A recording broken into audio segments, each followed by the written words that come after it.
믿사옵나이다. 아멘.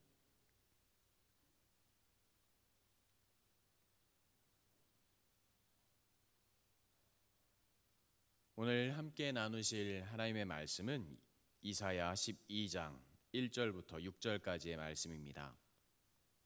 이사야 12장 1절부터 6절까지의 말씀입니다.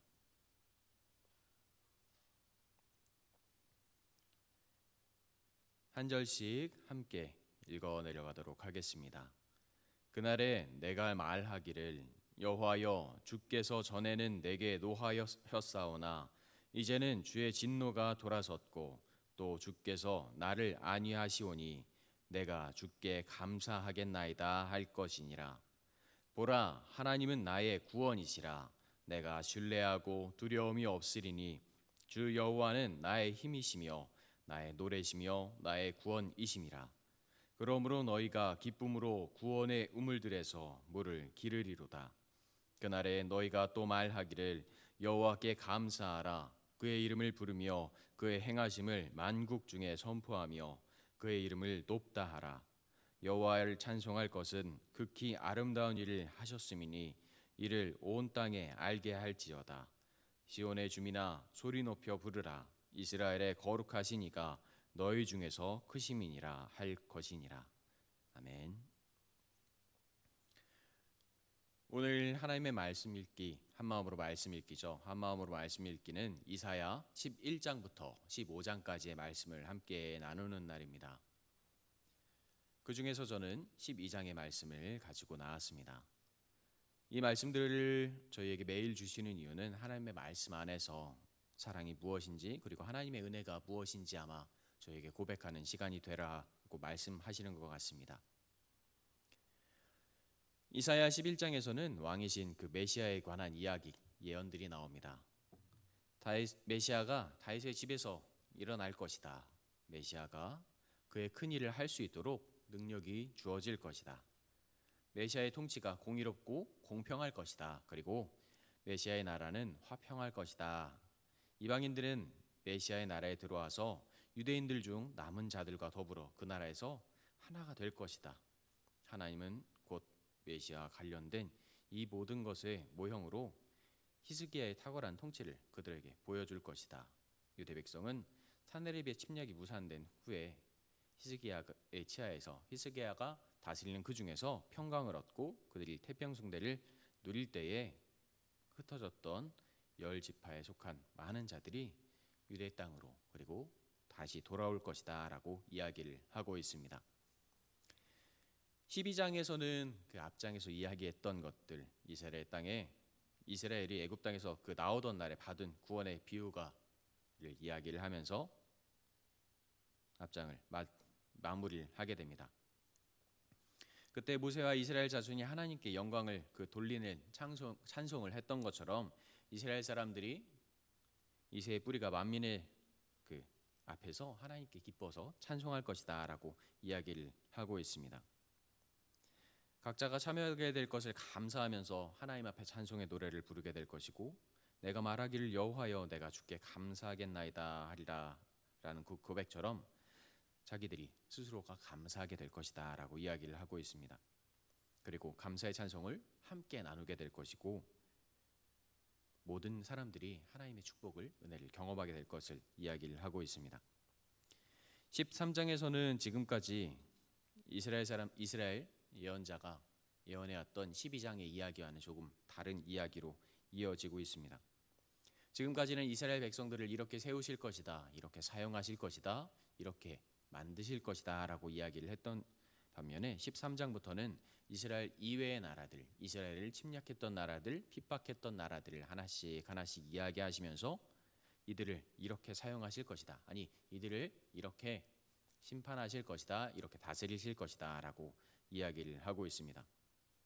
바벨론을 치는 데 쓰임받게 될 그 군대들을 이야기를 하시고 이 군대들이 바벨론에서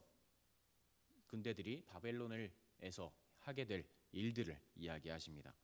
그리고 이 일의 결말로 바벨론이 철저하게 망하고 초토화돼서 사라질 것이다 라고 이야기를 하십니다. 14장에서는 바벨론을 가라앉히기에 충분할 정도로 엄청나게 무거운 연자맷돌 같은 짐이 바벨론에 추가될 것을 이야기를 하고 계십니다. 하나님께서 이렇게 바벨론을 다루시는 것은 이스라엘을 위한 것이다. 그리고 바벨론 왕은 끝없는 패배를 통해서 끝없이 낮아질 것이다 라고 이야기를 합니다.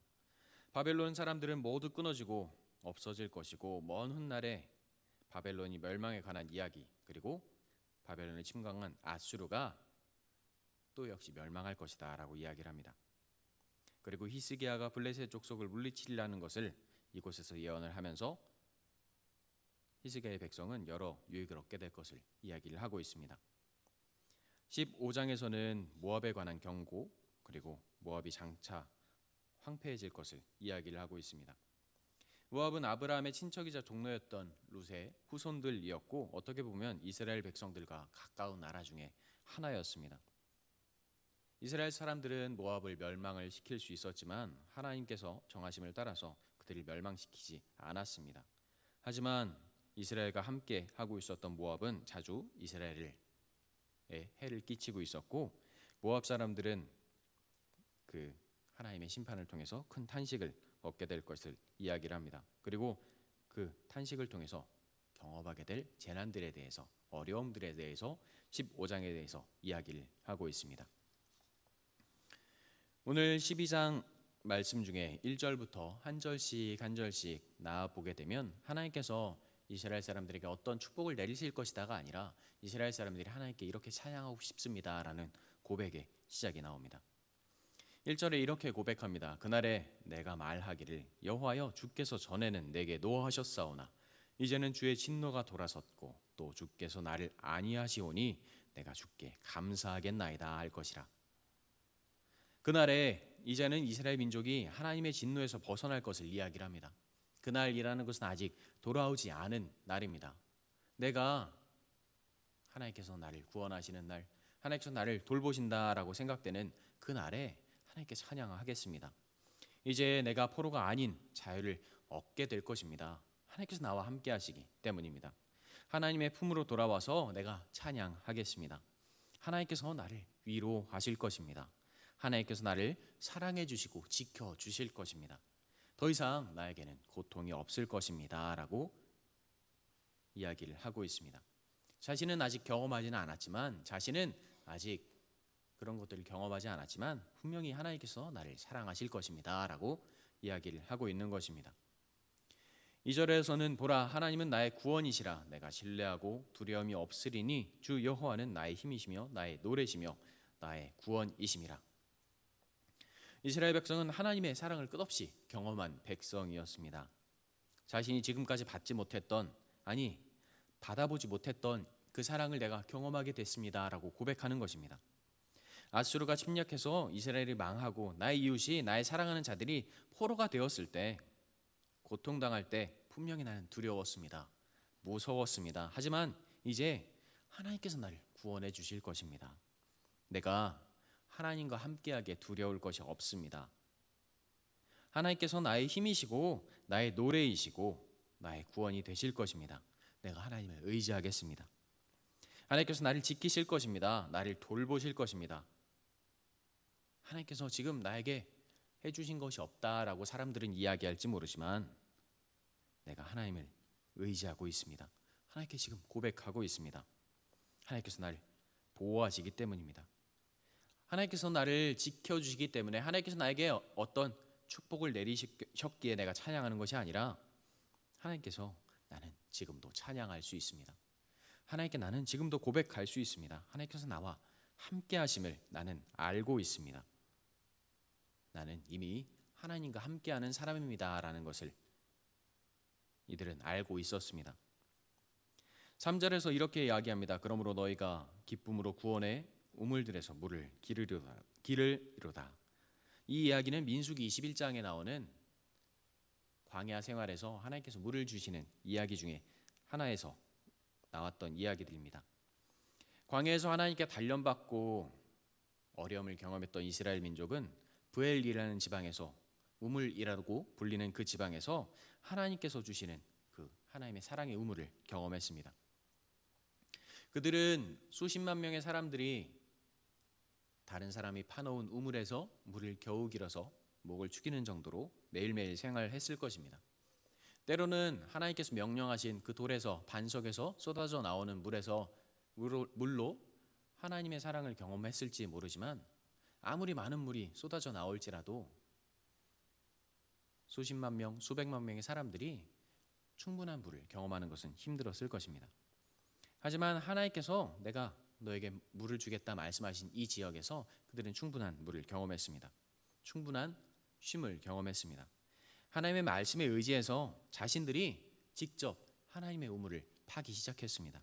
그리고 이 우물을 팠던 사람들은 낮은 사람들, 때로는 노예, 작은 사람들이 아니라 높은 사람들이었고 지위를 가진 사람들이었고 그들이 자기가 돌보기 위한 사람들, 자신들이 돌봐야 하는 사람들을 위해서 우물을 팠습니다. 그곳에서 구원의 샘물을 발견하게 됩니다. 하나님께서 준비하신 구원의 샘에서 물을 직접 길어서 생수를 길어 마시라고 이곳에서는 이야기하고 있습니다. 이것은 마르지 않습니다. 끊이지 않습니다. 기쁨이 넘칠 것이고 행복할 것입니다. 어려움 속에서, 고난 속에서 하나님의 끝없는 은혜, 나를 쉬게 하시고 나를 위로하시는 하나님의 은혜를 경험할 것을 그들은 알고 있었습니다. 그날에 너희가 또 말하기를 여호와께 감사하라. 그의 이름을 부르며 그의 행하심을 만국 중에 선포하며 그의 이름이 높다 하라. 여호와를 찬송할 것은 극히 아름다운 일을 하셨음이니 이를 온 땅에 알게 할지어다. 세상에서 하나님을 잊고 살아가던 수많은 사람들이 있었습니다. 이스라엘 민족 중에서도 하나님께서 나를 사랑하심을 알면서도 나는 이곳에서 살고 싶습니다. 나는 더 이상 이곳에서 머물고 싶지 않습니다. 라고 이야기하면서 나갔던 사람들이 많이 있었습니다. 하나님의 사랑을 받고 있었지만, 알고 있었지만 잊고 살아가는 사람들이 있었습니다. 그들 모두가 하나님께 돌아와 하나님을 찬양할 것이다 라고 이야기합니다. 그리고 이 찬양을 통해, 고백을 통해 하나님이 얼마나 아름다운 분이시고 얼마나 우리를 사랑하시는지 하나님의 사랑을, 그리고 그 돌보심을, 은혜를 알게 될 것이다. 그리고 그들의 입을 통해서 하나님의 그 간절한 사랑을 고백하게 될 것이다 라고 이야기를 합니다. 나의 입을 통해서 고백하는 것이 아니라 그들이 고백할 것이다. 그리고 그들이 하나님의 사랑을 널리 전할 것이다 라고 이야기를 하고 있습니다. 6절에서는 시온의 주민아 소리를 높여 부르라. 이스라엘의 거룩하신 이가 너희 중에 크심이라 라고 이야기합니다. 하나님의 백성은 하나님을 찬양하는 명령을 가지고 살아가는 백성입니다. 그 안에서 은혜를 경험하고 고백해야 하는 백성입니다. 나를 얼마나 사랑하시는지, 얼마나 아끼시는지, 나를 통해서 어떤 일을 하시는지, 나를 통해서 하나님의 사랑이 얼마나 크고 위대하신지를 고백해야 하는 백성이었습니다. 나를 돌보시고 위로하시는 하나님의 은혜를 끝없이 고백해야 하는 백성이었습니다. 이 백성이 하나님의 사용하심을 고백하게 될 것이다 라고 이야기를 하고 있습니다. 오늘 본문 12장을 쭉 읽어 나가게 되면 하나님께 예배해야 된다는 것, 하나님께 찬양해야 한다는 것, 하나님께 드리는 예배가 어떤 것인지에 대해서 이야기하는 내용들입니다. 이스라엘 백성들은 구원받았을 때, 우리가 하나님의 사랑을 받고 경험했을 때 우리는 기쁘고 감사합니다. 내가 이렇게 힘들고 어려운 상황 속에서 하나님께서 나를 돌보신다는 것을 경험했을 때, 힘들고 어려운 상황 속에서 왠지 큰 복이 나에게 다가왔을 때 우리는 하나님의 은혜에 감사하기도 합니다. 어떤 결과를 바라고 어떤 모습이 되기를 바라기도 합니다. 때로는 어떤 사람처럼, 누군가처럼, 나는 저 사람보다 더 크고 싶습니다. 아름다워지고 싶습니다. 그렇게 되면 하나님께 이렇게 감사하며 찬양할 수 있습니다 라고 고백하기도 합니다. 하지만 오늘 11장에서 말하는 감사의 예배는 하나님께 무엇을 바랍니다 라고 하며 드리는 예배가 아니었습니다. 고난 당하는 자들이 돌아왔기 때문에 예배한 것이 아니었습니다. 그날이 오면 나는 예배할 것입니다. 이렇게 고백하고 있습니다. 내가 예배할 상황이 오면 감사하겠습니다. 이렇게 말하는 것이 아닙니다. 이미 하나님께서 나를 구원해 주셨기에, 나와 함께하고 계시기에, 나를 사랑하시기에, 나를 지키시기에 나는 찬양하겠습니다. 나는 하나님의 사랑을 경험하고 있기에 나는 예배하겠습니다. 라고 고백하고 있습니다. 나는 힘들고 어려운 광야 생활에서 얻은 우물처럼 나의 삶 속에서 마르지 않고 넘쳐 흐르는 하나님의 사랑을 지금도 경험하고 있습니다. 나는 이미 주님과 함께하고 있습니다. 나는 이미 주님을 찬양하고 있습니다. 나는 이미 나를 지키시는 하나님께 감사하며 나와 함께 하시는 하나님께 예배하고 있습니다. 라고 고백하고 있는 것입니다. 이미 우리를 통해서 역사하시는 하나님을 경험했습니다. 이미 나를 통해서 일하시는 하나님을 알고 있습니다. 나는 지금도 주님을 찬양하며 하나님께 예배하겠습니다. 라고 이야기하는 것이 12장의 이야기입니다. 수많은 사람들이 하나님의 은혜를 경험했을 때, 하나님의 사랑을 경험했을 때, 내가 이렇게 사랑받았구나 라는 것을 고백하는 것 같습니다. 내가 이것을 가지게 되었을 때, 내가 이것을 이루게 되었을 때 하나님께서 나를 이렇게 사랑하셨구나 라고 확신하는 것 같습니다. 그런데 하나님께서 말씀하시는 것은 너희는 나에게 예배해야 한다. 나에게 고백해야 한다. 나는 너와 언제나 함께하고 있다. 나는 언제나 너를 지켜주고 있다라고 이야기하십니다. 때로는 신앙생활을 하는 많은 사람들, 신앙생활을 하지 않는 사람들이 신앙인들에게 이야기하는 것들도 많습니다. 이렇게 많은 사고가 일어나는데, 이렇게 많은 어려움들이 일어나는데, 너에게 이렇게 힘든 고난들이 일어나는데 하나님께서 살아계시겠느냐? 하나님께서는 분명히 계시지 않을 것이다 라고 이야기하는 경우가 많습니다. 하지만 그들 중에서 우리가 하나님을 어떻게 고백해야 하는지에 대해서 오늘 12장의 말씀을 통해서 이야기해주고 있는 것 같습니다. 얼마 전에 제가 아이의 손을 잡고 이렇게 밖에 산책 겸 엄청나게 많은 물건을 모두 파는 다이소라고 하는데, 그곳에 가서 물건을 사러 간 적이 있습니다. 이곳에 아이는 자기가 원하는 물건이 없었기 때문에 자기가 바라는 것이 아니라 하도 산책을 하지 않아서 저희가 손을 잡고 끌고 나간 기억입니다. 그런데 그 아이가 갑자기 그곳으로 가는 길에 저를 바라보며 이렇게 이야기하는 것입니다. 아빠, 내가 저녁을 맛있게 먹을 수 있게 해주셔서 감사해요. 아빠, 내가 그림을 충분히 그릴 수 있게 스케치북을 사주셔서 감사해요. 아빠, 내가 이렇게 학교에 다닐 수 있게 해주셔서 감사해요. 라고 이야기하는 것입니다. 그래서 얘가 갑자기 왜 이럴까? 라는 생각을 했습니다. 가만히 생각을 해보니까 다이소 앞에 아이스크림 가게와 햄버거 가게가 있었습니다. 그래서 왜 엄마가 밥을 안 주디? 라고 했더니 밥을 주지 않았다는 것입니다. 저와 함께 저녁을 먹고 생각보다 많이 먹어서 꽤 많이 먹었구나 라는 생각을 했었는데 엄마가 밥을 주지 않았답니다. 그리고는 저를 가만히 바라봤습니다. 알았어, 여기서 좀 필요한 걸 사고 우리 햄버거 가게에 가서 햄버거를 사 먹도록 하자 라고 했더니 굉장히 행복해했습니다. 그리고는 만족한 모습으로 그 가게에 들어갔습니다. 그 아이가 저에게 감사해서 이야기를 했던 것은 분명합니다. 저에게 때로는 무엇이 필요합니다라고 바로 이야기하는 것이 아니라 누구에게 배웠는지는 모르겠지만, 가만히 생각해보면 제가 가르쳐준 것 같기는 한데 누구에게 배운 건지는 모르겠지만 먼저 이렇게 감사합니다 라고 이야기를 하면 엄마나 아빠가 무엇인가 줄 것이다 라는 것을 알고 있는 것 같습니다. 우리가 하나님께 고백하는 건 역시 바로 그것인 것 같습니다. 내가 무엇이 필요합니다. 내가 무엇을 가지고 싶습니다. 내가 무엇을 해내고 싶습니다. 먼저 이야기하는 것이 아니라 하나님께 내가 무엇을 감사할 수 있을까라고 먼저 찾아내는 것이 하나님께 예배하는 것이 아닐까라는 생각을 합니다. 우리는 힘들고 어려운 광야의 삶 속에서 혹은 포로의 삶을 살아가는 것처럼 지금 느끼고 있는 것 같습니다. 너무 힘들게 살아가는 사람들이 많고 어려운 상황에 차고도 넘칩니다. 이런 상황에서 내가 어떻게 웃을 수 있겠습니까? 내가 어떻게 기뻐하겠습니까? 내가 이 어려움만 벗어난다면, 내가 이 두려움만 벗어난다면 기쁘게 찬양할 수 있습니다. 내가 더 크게 감사하겠습니다. 내가 지금 이 상황만 이겨낸다면 온전히 예배할 수 있습니다. 내가 지금 예배할 수 없기 때문에 예배하지 않는 것 아닙니까? 우리가 하나님께 드리는 예배는 무엇을 받았기 때문에 드리는 것이 아닙니다.